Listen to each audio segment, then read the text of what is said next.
Hello students, this is Diksha Kaushal. I welcome you all to the Chanakya Defense Group YouTube channel.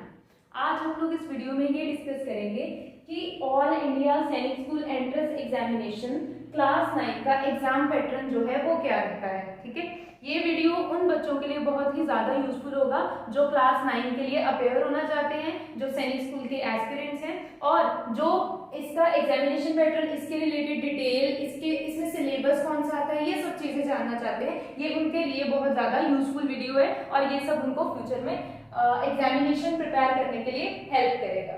ठीक है, so let us start with the examination pattern कि paper का जो examination pattern मतलब कितने sections आते हैं, क्या क्या आता है उन चीजों में, उनमें ये सब हम लोग जो है अभी जानेंगे इसमें। ठीक है, एग्जामिनेशन पैटर्न अगर बेसिकली देखा जाए तो जो सैनिक स्कूल क्लास 9 के लिए एग्जाम होता है वो एग्जाम 5 सेक्शंस में डिवाइड होता है। These are the 5 sections जिसमें हमारा पेपर लिया जाता है। ठीक है, और ये 5 सेक्शंस में कौन कौन से सब्जेक्ट्स आते हैं। फर्स्ट जो है that is very important, mathematics.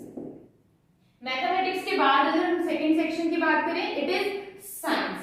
Science के बाद we have GK, general knowledge और जनरल अवेयरनेस। उसके बाद बेटा इंटेलिजेंस, जिसको हम लोग रीजनिंग भी कहते हैं। एंड आफ्टर दैट आपकी लैंग्वेज, जिसमें इंग्लिश आएगी। ये 5 सेक्शंस में हमारा जो पेपर है वो डिवाइडेड रहता है। अब अगर हम नंबर ऑफ क्वेश्चंस की बात करें तो नंबर ऑफ क्वेश्चंस जो होंगे हमारे हर एक सेक्शन में से वो कितने होंगे, they are 50 from the mathematics, 25 from the science, 25 from the GK and 25 from intelligence as well as language that is English। ये हमारे नंबर ऑफ क्वेश्चन रहते हैं। और अगर हम मार्क्स की बात करें तो मैथ्स में हमारे 50 क्वेश्चंस हैं जिसमें हर एक क्वेश्चन जो है वो 4 मार्क्स का होगा। सो 50 into 4 अगर हम देखें तो टोटल मार्क्स जो है मैथमेटिक्स सेक्शन के दैट विल बी 200। ठीक है, अगर हम नंबर ऑफ क्वेश्चन साइंस की बात करें that is 25 into 2, each question carries 2 marks. तो यहाँ पर जो हमारा टोटल मार्क्स बन जाएंगे that is 50। Again 2 marks and 2 marks in all the sections. तो यहाँ पर हमारा 50 जो है that is for GK, 50 marks are for intelligence and 50 marks are for English. This is the overall examination pattern and these are the total marks from each section। अब अगर आप इन सभी सेक्शंस को ऐड ऑन करेंगे तो there will be, देखो 50 and 50, 100 and 50, 150। मतलब यहाँ पर टोटल जो क्वेश्चंस रहते हैं दे आर 150 एंड अगर हम लोग टोटल मार्क्स की बात करें देन इट इज 400 मार्क्स। ये जो है बेटा हमारा ओवरऑल पैटर्न रहता है कि पेपर जो है वो कितने सेक्शंस में होगा, किस तरीके से उनमें क्वेश्चंस वगैरह जो है कितने कितने क्वेश्चंस आएंगे, क्या उनमें मार्क्स होंगे हर एक क्वेश्चन के और टोटल मार्क्स हर एक सेक्शन का जो है वो क्या होगा। ठीक है, अब इस पेपर में हमारे लिए एक जो पॉजिटिव पॉइंट है वो है कि यहाँ पर कोई भी नेगेटिव मार्किंग नहीं होती है। That means there is no negative marking. तो हम लोगों को क्वेश्चंस को स्किप करने की जरूरत नहीं है, हम लोग सारे क्वेश्चंस अटेम्प्ट कर सकते हैं सो दैट हमारे मैक्सिमम मार्क्स जो है वो स्कोर कर सकते हैं हम इस पेपर में। नेक्स्ट अगर हम पेपर की बात करें तो पेपर जो है it is purely objective based, मतलब कि यहाँ पर जो क्वेश्चंस आएंगे that are multiple choice questions. सारे के सारे जो हैं वो टिक मार्क वाले होंगे, मल्टीपल चॉइस क्वेश्चन होंगे, एमसीक्यूज होंगे और आपको एमसीक्यूज को ही जो है वो सॉल्व करके आपको पेपर जो है वो पूरा सॉल्व करना है। अगर हम नेक्स्ट थर्ड इस पेपर के बारे में बात करें तो it is pen paper based. मतलब हमारा जो पेपर है ये ऑफलाइन बेस्ड पेपर होगा जिसमें एमसीक्यूज होंगे। ये सारे हमारे पास 150 क्वेश्चंस होंगे। 150 आपको क्या करने हैं, एमसीक्यूज जो है वो आपको मार्क करने हैं। कोई भी क्वेश्चन हमने स्किप नहीं करना है बिकॉज यहाँ पर कोई नेगेटिव मार्किंग नहीं है, तो इसीलिए हमें स्किप नहीं करना है कोई भी क्वेश्चन। एंड इस तरीके से हम लोग पेपर को एक स्ट्रेटेजी से अटेम्प्ट करेंगे तो हमारे 400 में से मेरिट के लिए तो मार्क्स जो है वो आ ही जाएंगे। ठीक है, इस तरीके से हमने पेपर को प्रिपेयर करना है। ठीक है, क्लियर? जिनको इसका स्क्रीनशॉट लेना है पेपर पैटर्न का वो ले सकते हैं। चलिए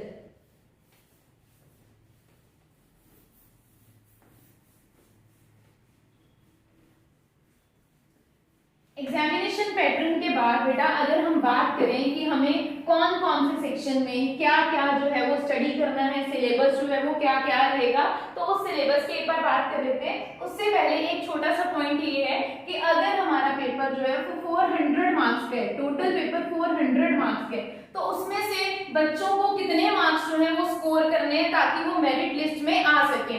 ठीक है, तो अगर बेटा हम लोग पेपर को क्वालिफाई करने की बात करते हैं, तो क्वालिफाई करने के लिए वी जस्ट नीड 160 मार्क्स। हम लोगों को सिर्फ 160 मार्क्स जो है वो चाहिए और पेपर जो है वो क्वालिफाई हो जाएगा। ठीक है, अगर हम पेपर में कट ऑफ की बात करते हैं, cut off we can not say cut off, हम इसको मेरिट बोलेंगे। ठीक है, अगर हम मेरिट लिस्ट में आने की बात करते हैं तो एटलीस्ट बच्चा हम लोगों को 310 जो है प्लस 310 प्लस मार्क्स जो है वो स्कोर करने पड़ेंगे ताकि हम लोग मेरिट लिस्ट में आ सकें। 400 में से 310 प्लस मार्क्स हम लोगों को स्कोर करने पड़ेंगे ताकि हम मेरिट लिस्ट में आ सकें। 2-4 नंबर का प्लस माइनस जो है वो हर बार पेपर में हो जाता है। ठीक है, सो दिस इज द कह सकते हैं कि marks you need to score for the Sainik school examination. अब हम सिलेबस की बात करते हैं, तो सिलेबस जो है हमारा वो कुछ इस तरीके से रहेगा। पहले मैं मैथमेटिक्स की बात करूंगी, अगर किसी को नोट डाउन करना है तो वो साथ साथ नोट डाउन कर सकते हैं। सबसे पहले बेटा वी हैव मैथमेटिक्स। अगर मैं मैथमेटिक्स की बात करूं तो कौन कौन से टॉपिक हैं जो हमारे लिए इंपॉर्टेंट है मैथमेटिक्स में। सो सबसे पहला जो टॉपिक रहेगा that is number system. Number system जिसमें हम लोगों को रियल नंबर्स क्या होते हैं, नेचुरल नंबर्स क्या होते हैं, होल नंबर्स क्या होते हैं, ये सब की चीजें जो है वो स्टडी करनी है। Second one will be HCF and LCM. ठीक है, नंबर सिस्टम के बाद भी है एचसीएफ एंड एलसीएम। उसके बाद square roots and cube roots. ठीक है, नंबर सिस्टम हो गया, एलसीएम एंड एचसीएफ हो गया, square roots and cube roots हो गया। उसके बाद बेटा हमारे पास आ जाएंगे रैशनल नंबर्स और we can say rational exponents. ठीक है, रैशनल नंबर्स को कैसे सॉल्व करना है, कैसे उनको प्लस माइनस करना है, वो जो है वो इसमें आएगा। इसके बाद बेटा हम बात करें तो एवरेजेस आ जाएंगे हमारे पास। एवरेजेस के बाद वी हैव परसेंटेजेस। परसेंटेजेस के बाद बेटा we have profit loss. Profit loss जो है वो हम इसमें पढ़ सकते हैं। Then we have simple and compound interest, SI and CI भी हम जिसको कहते हैं, सिंपल एंड कंपाउंड इंटरेस्ट। ठीक है, so number system, HCF, LCM, square roots and cube roots, rational numbers, averages, percentage, profit loss, simple interest, compound interest, ratio and proportion, very important topic. Ratio and proportion जो है वो हमें study करना है। Speed, time, distance, speed time distance जो है वो हम लोगों को इसमें स्टडी करना है। बेसिकली तो जो मैथमेटिक्स के टॉपिक्स है ना, ये वही टॉपिक्स हैं जो आपने काफी सारे कॉम्पिटिटिव एग्जामिनेशंस में देखे होंगे। ठीक है, यूजुअली इसमें वही टॉपिक्स आते हैं जो काफी सारे कॉम्पिटिटिव एग्जामिनेशन में ऑलरेडी आते होते हैं, तो ये वही टॉपिक्स रहते हैं। जैसे कि हमारा time and work. Time and work usually हम लोगों को सब्जेक्टिव में कहें तो बहुत कम पढ़ाते हैं, लेकिन टाइम एंड वर्क जो है objective wise it is very important. ठीक है, उसके बाद बेटा we also have to study mensuration, जिसमें हमारी we can say perimeter and areas से रिलेटेड जो भी है, वॉल्यूम से रिलेटेड, हाइट्स एंड डिस्टेंसेस वगैरह जो है वो आ जाएगा। नेक्स्ट वी हैव बेटा ज्योमेट्री। ठीक है, ज्योमेट्री जो है हमें वो स्टडी करनी है। And the last one is data handling. ठीक है, these are the very important topics जो मैंने यहाँ पर लिखे हैं। ये वो टॉपिक्स हैं जिनको हमें स्किप नहीं करना है, जो हमें पढ़ने ही पढ़ने हैं। इसके अलावा 1-2 टॉपिक और होंगे जिनको हम स्किप भी कर सकते हैं। ठीक है, so these are the very important topic जो हमें स्टडी करने ही करने हैं, हमें मेरिट लिस्ट में आने के लिए जिनको पढ़ना ही पढ़ना है। नेक्स्ट अगर बेटा मैं बात करूं तो इट इज लैंग्वेज। नेक्स्ट हम लैंग्वेज की बात करते हैं, दैट इज इंग्लिश। तो इंग्लिश में जो है हमारा किस तरीके से हमने इंग्लिश को प्रिपेयर करना है। मैथमेटिक्स का ये पूरा सिलेबस रहेगा जिसमें हमारे 14 इंपॉर्टेंट टॉपिक्स हैं। Next we have English. अगर इंग्लिश की बात करें तो बेटा सबसे पहले तो इंग्लिश में हम लोगों को इंग्लिश जो होती है ना, it is purely grammatical based, functional English. ठीक है, हमें फंक्शनल इंग्लिश को ही जो है वो ध्यान देना है इसमें। तो फंक्शनल इंग्लिश में जो सबसे इंपॉर्टेंट टॉपिक है that is parts of speech. Parts of speech के बिना तो इंग्लिश को स्टडी ही नहीं किया जा सकता। पार्ट्स ऑफ स्पीच में अब जितने भी हमारे टॉपिक्स आते हैं ना, आई होप आपको पता होगा, एक दो मैं लिख देती हूँ। नाउन आप पार्ट्स ऑफ स्पीच में पढ़ लोगे, आप प्रोनाउंस पढ़ लोगे पार्ट्स ऑफ स्पीच में, आप इसमें वर्ब्स पढ़ लोगे, वर्ब्स के बाद बेटा आप एडवर्ब्स वगैरह पढ़ लोगे, एडजेक्टिव्स पढ़ लोगे, प्रेपोजिशंस आप इसमें स्टडी कर लोगे, कंजंक्शन स्टडी कर लोगे, मतलब ये सारे टॉपिक्स जो है आपके पार्ट्स ऑफ स्पीच में आ जाएंगे। अगर आपको पार्ट्स ऑफ स्पीच का पता नहीं चलता तो आप एक बार सर्च कर सकते हो कि पार्ट्स ऑफ स्पीच में कौन कौन से जो टॉपिक्स हैं वो आते हैं, ठीक है, ये हमारे आ जाएंगे पार्ट्स ऑफ स्पीच। अब पार्ट्स ऑफ स्पीच को तो आपको पढ़ना ही है, इधर मैं सो ऑन लिख देती हूँ, एक दो टॉपिक आप ऐड ऑन कर लेना, ठीक है, नेट से सर्च कर लेना पार्ट्स ऑफ स्पीच में कौन कौन से टॉपिक आते हैं। उसके बाद अगर बेटा हम सेकंड पे चले ना तो देन इट इज टेंसेस, ठीक है, tenses are very important, tenses को भी हमने स्टडी करना ही है। टेंसेस के बाद वी आल्सो हैव सेंटेंसेस, कि सेंटेंसेस जो है वो कितने तरीके के होते हैं, ठीक है, किस तरह से उनकी जंबलिंग होती है, रीऑर्डरिंग होती है, ये सब कुछ हमको पढ़ना है। उसके बाद हमने पढ़ना है इसमें क्वेश्चन टैग्स, क्वेश्चन टैग्स को स्टडी करना है हमने इसमें, जिसमें पंक्चुएशंस एंड ऑल जो है वो आ जाएगा, ठीक है। उसके बाद बेटा हम इसमें पढ़ेंगे स्पेलिंग टेस्ट, स्पेलिंग टेस्ट जो है उससे भी काफी क्वेश्चन जो है इंग्लिश में देखने को मिलते हैं, तो इसमें आप पढ़ोगे स्पेलिंग टेस्ट। स्पेलिंग टेस्ट के बाद बेटा सबसे इंपॉर्टेंट टॉपिक जो है that is synonyms and antonyms, ठीक है, सिनोनिम्स एंड एंटोनिम्स जो है ये बहुत इंपॉर्टेंट टॉपिक है बेटा, इसमें आपने पढ़ना ही पढ़ना है। इसके अलावा बेटा आपका आ जाएगा आइडियम्स एंड फ्रेजेस, ठीक है, इससे भी काफी क्वेश्चंस आते हैं। सो एक बार क्विक रिवाइज कर लेते हैं इसमें कौन कौन से टॉपिक आएंगे। First one is parts of speech, जिसमें आपका नाउन आ जाएगा, प्रोनाउन आ जाएगा, वर्ब आ जाएगा, एडवर्ब आ जाएगा बेटा। उसके बाद आपका प्रेपोजिशन, कंजंक्शन और भी इसमें जैसे इंटरजेक्शन जो है, ये सारे आपके टॉपिक्स इसमें जो है वो आ जाएंगे, ठीक है। उसके बाद बेटा हमारे पास है टेंसेस हैं, क्वेश्चन टैग्स हैं, सेंटेंसेस आ जाएंगे, स्पेलिंग टेस्ट आ जाएंगे, फिर आपके इसमें सिनोनिम्स एंड एंटोनिम्स आ जाएंगे, then we have idioms and phrases, ये आ जाएंगे। One very important topic is comprehensions, ठीक है, कॉम्प्रिहेंशन जरूर पढ़ना है आपने प्रॉपरली, उसकी ज्यादा कॉम्प्रिहेंशन पढ़ने का एक ही तरीका है, ज्यादा से ज्यादा प्रैक्टिस करो, ठीक है, तो कॉम्प्रिहेंशन आपने इसमें जरूर पढ़ना है। इसके अलावा क्लॉजेस भी आते हैं हमें, clauses and one more thing that is homonyms, ठीक है, ये इसमें क्या आता है, इसको हम ना कंफ्यूजिंग वर्ड्स के नाम से भी जानते हैं, ठीक है, इनको हम कंफ्यूजिंग वर्ड्स के नाम से भी जानते हैं, जिसमें क्या होते हैं, दो सेम सिमिलर वर्ड्स होते हैं काइंड ऑफ, बट उनके जो मतलब है वो थोड़े से डिफरेंट होते हैं, ठीक है, ये सब जो है हमने इंग्लिश में स्टडी करना है। आई होप आपको ये दो सेक्शंस क्लियर होंगे कि इसमें आपने मेजरली कौन से टॉपिक पढ़ने हैं। If you want to take the screenshot you can.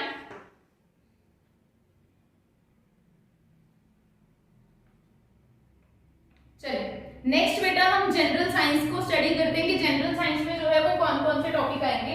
अगर आपको मैं जनरल साइंस के बारे में मतलब एक तरह से आइडिया दूं कि आपको क्या कौन सी बुक पकड़नी है, तो जनरल साइंस में बेसिकली आपने ना एनसीईआरटी के कुछ टॉपिक्स फॉलो कर लेने हैं, ठीक है, आपने थोड़े थोड़े टॉपिक्स जो है वो एनसीईआरटी में से फॉलो कर लेने हैं, बस उन टॉपिक्स को हमने देखना है, उनको आपने टॉपिक्स एनसीईआरटी से लेने हैं, लेकिन उनको स्टडी थोड़ा डेप्थ से जाके करना है, ठीक है। फॉर एग्जांपल जनरल साइंस की बात करूं ना, तो अगर इसमें टॉपिक्स की बात करें तो आप देखोगे कि ये टॉपिक ना थोड़े बहुत आपकी 8th क्लास में से और थोड़े बहुत आपके 9th क्लास में से दोनों को मिक्स करके कंबाइन करके दिए गए हैं। एंड ऑब्वियसली बेसिक्स जो है वो तो आपको क्लियर होनी ही चाहिए, मतलब कि 6, 7, 5 के बेसिक्स, क्योंकि कई बार आपको वो क्वेश्चन थोड़ा बेसिक से डाल देते हैं बिकॉज वो एक्सपेक्ट करते हैं कि आपको ये आता होगा, ठीक है।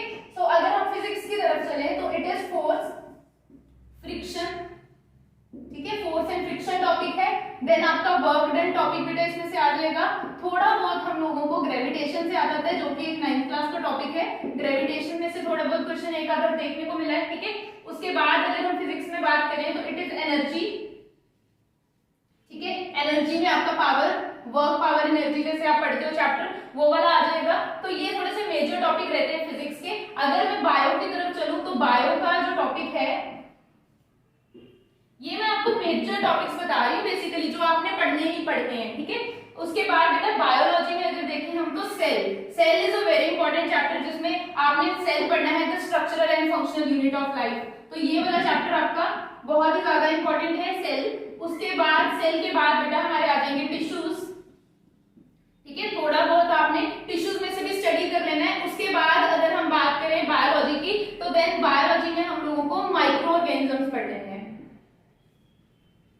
ठीक है। माइक्रो ऑर्गेनिजम्स हमारा चैप्टर रहता है ना, माइक्रो ऑर्गेनिजम्स, फ्रेंड्स एंड फो, तो वो चीजें हम लोगों को इसमें से स्टडी करनी है कि माइक्रो ऑर्गेनिज्म हमारे लिए हार्मफुल कैसे है एंड आल्सो दे आर हमारे लिए बेनिफिशियल कैसे है, वो हमें स्टडी करना है। Then we have reproduction in plants and animals, very important topic. Reproduction में से हमेशा ही 2-3 क्वेश्चन जो है वो देखने को मिले हैं। सो reproduction in plants and animals दोनों ही आपको स्टडी करनी है बायोलॉजी में से, ठीक है। तो बायोलॉजी के कुछ इंपॉर्टेंट जो है चैप्टर्स या टॉपिक्स वो ये रहेंगे। सेल हो गया हमारा, टिश्यूज हो गया, उसमें फिर हमारा माइक्रो ऑर्गेनिज्म आ गया, reproduction in plant and animal आ गया।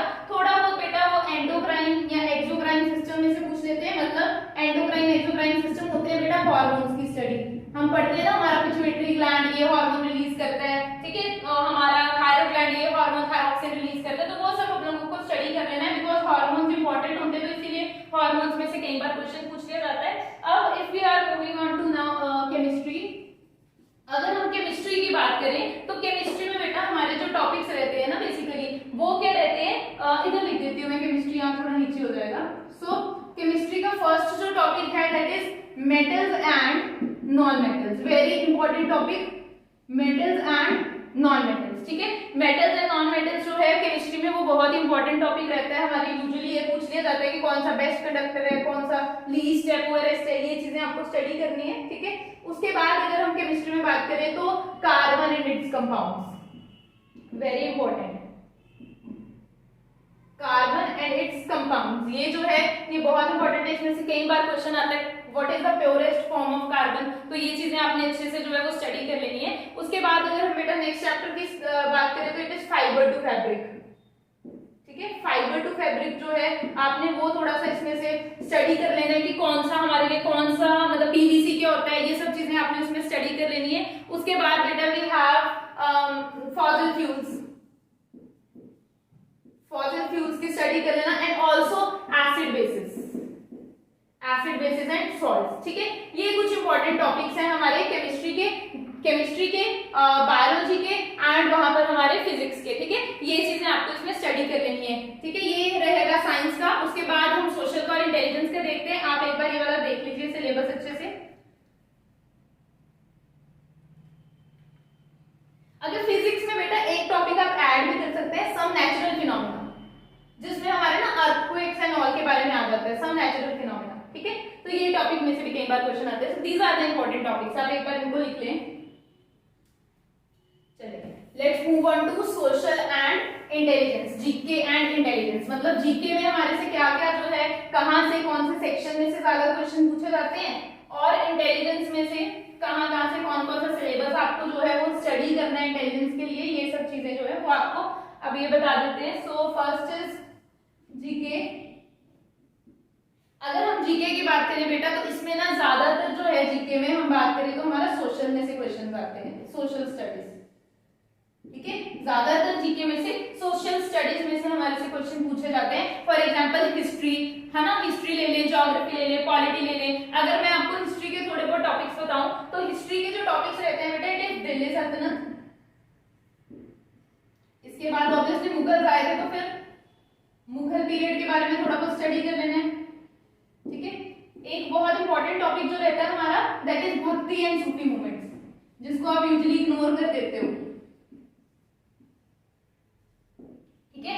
दिल्ली सल्तनत हो गया, मुगल पीरियड हो गया आपका, भक्ति एंड सूफी मूवमेंट्स हो गया। उसके बाद आपके रिवॉल्ट्स ऑफ 1857, ठीक है। ये चीजें आपने हिस्ट्री में बेसिकली जो है इनको स्टडी कर लेना आपने, ठीक है।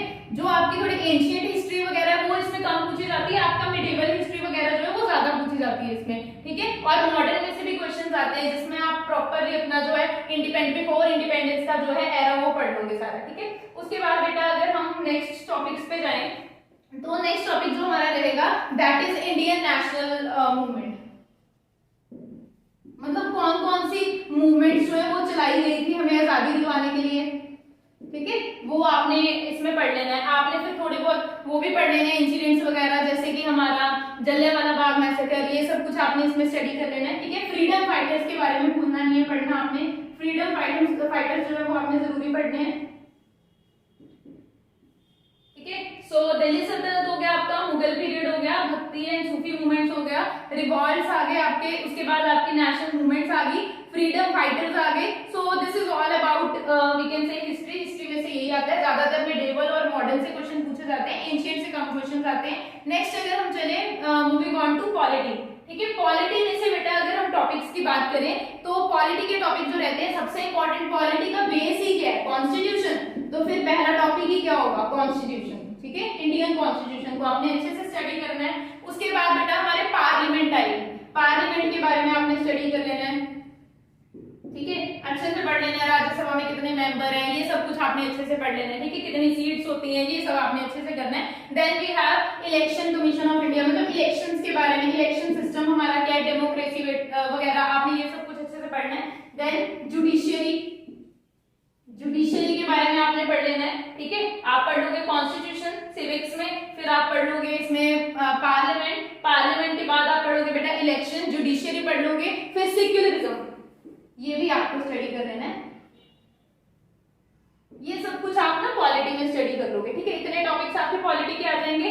नेक्स्ट बेटा अगर हम थोड़ा सा ज्योग्राफी वगैरह की बात करें, मतलब जो हमारे बाकी टॉपिक्स बचते हैं, सो ज्योग्राफी जो है वो ज्यादा हार्ड नहीं होती है, ज्योग्राफी जो है वो बहुत इजी है हमारे इसमें। जैसे कि अर्थ के रिसोर्सेज, अर्थ के रिसोर्सेज के बारे में आप पढ़ लोगे, क्या क्या रिसोर्स है, लाइक सोलर एनर्जी पढ़ लोगे, टाइडल एनर्जी, ये सब चीजें आप पढ़ लोगे, ठीक है।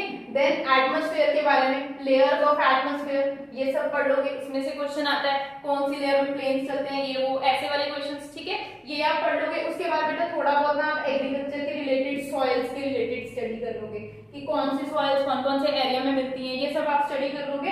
देन आप पढ़ लोगे ज्योग्राफी में थोड़ा सा ट्रांसपोर्टेशन के बारे में, ठीक है, और उसके बाद आप थोड़ा सा पढ़ लोगे कम्युनिकेशन के बारे में, ठीक है।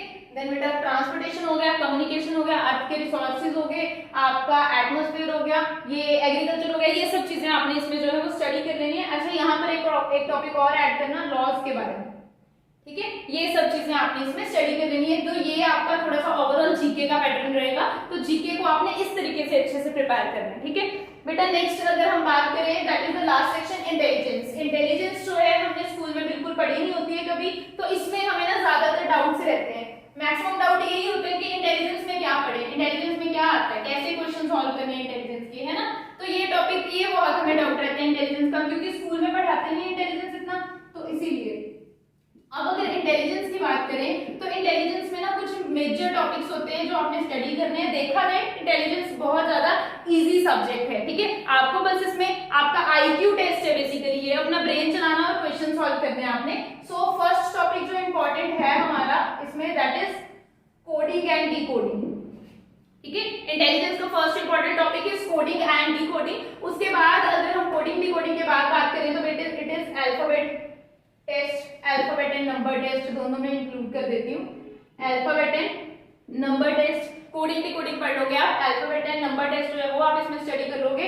Next important topic is ranking, ranking पढ़ लोगे आप, ठीक है। रैंकिंग के बाद अगर बेटा बात करें तो blood relations, blood relations very important topic. ये जो मैं आपको लिखवा रही हूँ ये इंपॉर्टेंट टॉपिक्स हैं जिनमें से क्वेश्चन आते ही आते हैं, ठीक है। तो ये आपके आ गए coding decoding, alphabet number test, जिसमें आपका रैंकिंग पे आ जाएगा, आपका इसमें ब्लड रिलेशन आ जाएगा। Then it is distance and direction, distance and direction, ठीक है। कि अगर एक पर्सन का घर नॉर्थ में है 5 मीटर, तो वो कैसे ऊपर का नॉर्थ हो जाएगा, वहां से राइट टर्न ले लिया, वेस्ट में जाएगा, ऐसे करके वो आपने इसको सॉल्व करना होता है, ठीक है। डिस्टेंस डायरेक्शन आ गया। उसके बाद important topic is sitting arrangement, sitting arrangement वो आपको दे देते हैं कि 4 पर्सन हैं या 6 पर्सन हैं, सर्कल में बैठे हैं, उनको आप क्या करो, अरेंज करो कि एक इसके राइट में बैठे है, एक इसके लेफ्ट में बैठा है। इस तरीके से आपने इनको सिटिंग अरेंजमेंट जो है, पजल्स जो होते हैं बेसिकली, आपने इनको सॉल्व करना होता है, ठीक है। सिटिंग अरेंजमेंट के बाद अगर हम नेक्स्ट टॉपिक की बात करें तो इट इज क्लासिफिकेशन। क्लासिफिकेशन को ना हम लोग ऑड वन आउट के नाम से भी जानते हैं। ऑड वन आउट मतलब 4 वर्ड जो है आपको 3 वर्ड सिमिलर दिए होंगे और एक वर्ड जो है एक्सेप्शनल होगा, जिसको आपने बीच में से टिक कर देना है, ठीक है। तो ये ऑड वन आउट क्लासिफिकेशन रहता है। Then the very important topic is number series, number series, इसमें अल्फाबेट सीरीज भी आती है, बट नंबर सीरीज के ज्यादातर क्वेश्चंस जो है वही पूछे जाते हैं, अल्फाबेट सीरीज को कम पूछा जाता है। समटाइम्स इनको मिक्स भी कर देते हैं, नंबर सीरीज और अल्फाबेट सीरीज को, तो उसको अल्फा न्यूमेरिक सीरीज कह देते हैं, ठीक है। तो ये भी आप लोगों ने इसमें थोड़ा सा ध्यान देना है कि इसको अल्फा न्यूमेरिक सीरीज कैसे करनी है। उसके बाद बेटा मैथमेटिकल ऑपरेशंस, ठीक है, मैथमेटिकल ऑपरेशंस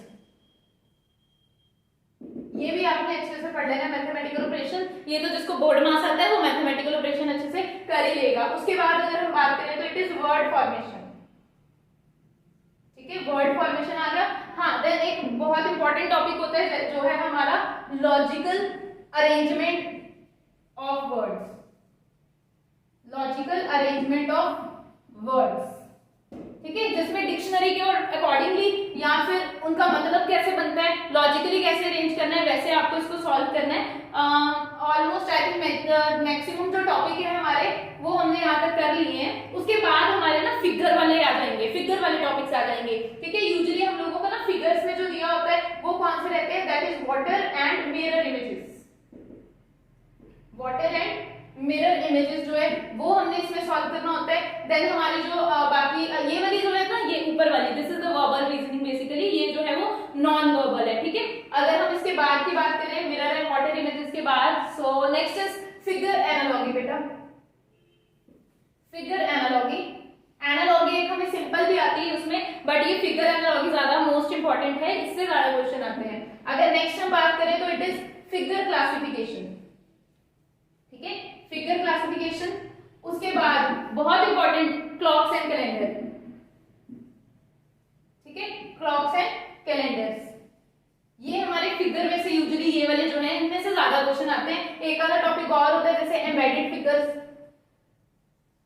ठीक है। तो ये हमारा ना ओवरऑल जो हम कह सकते हैं इंपॉर्टेंट टॉपिक्स जो मैंने आपको निकाल के दे दिए हैं हर एक सब्जेक्ट के, कि कौन कौन से आपने इंपॉर्टेंटली पढ़ने हैं, जिनको आपने स्किप नहीं करना बिल्कुल, और उन्हीं में से आपका मैक्सिमम पेपर आएगा। अगर आप ये टॉपिक्स पढ़ लोगे ना तो श्योरली आप मेरिट लिस्ट में आ ही जाओगे आपको, बट ये स्ट्रॉन्ग करने हैं बेस, ठीक है। ये नहीं है कि आपने इनको ऊपर से पढ़ लिया, अच्छे से इनको करना आपने, ठीक है। सो अगर कोई डाउट होगा you can just comment it down in the comment box, ठीक है। कोई भी डाउट है आप उसको कमेंट कर सकते हो, ठीक है। उसके बाद आप कॉल कर सकते हो हम लोगों को, अगर आपको कोई भी इसके रिलेटेड कोई भी क्वेरी है, नीचे दिए गए आपके नंबर्स होंगे जो नीचे, उस पर आप कॉल कर सकते हो, हमें कॉन्टैक्ट कर सकते हो, ठीक है। उसके बाद बेटा हम अगर अपने बैचेस की बात करें तो हमारे ऑफलाइन एंड ऑनलाइन दोनों बैचेस जो हैं वो स्टार्ट हो चुके हैं, ठीक है। और हम लोग पिछले 9 साल से जो है वो इसी में डील आउट कर रहे हैं, जिसमें से हमने बेस्ट रिजल्ट्स दिए हैं। We are very result oriented, ठीक है। हमने टॉपर्स जो है वो भी निकाले हैं। तो अगर आप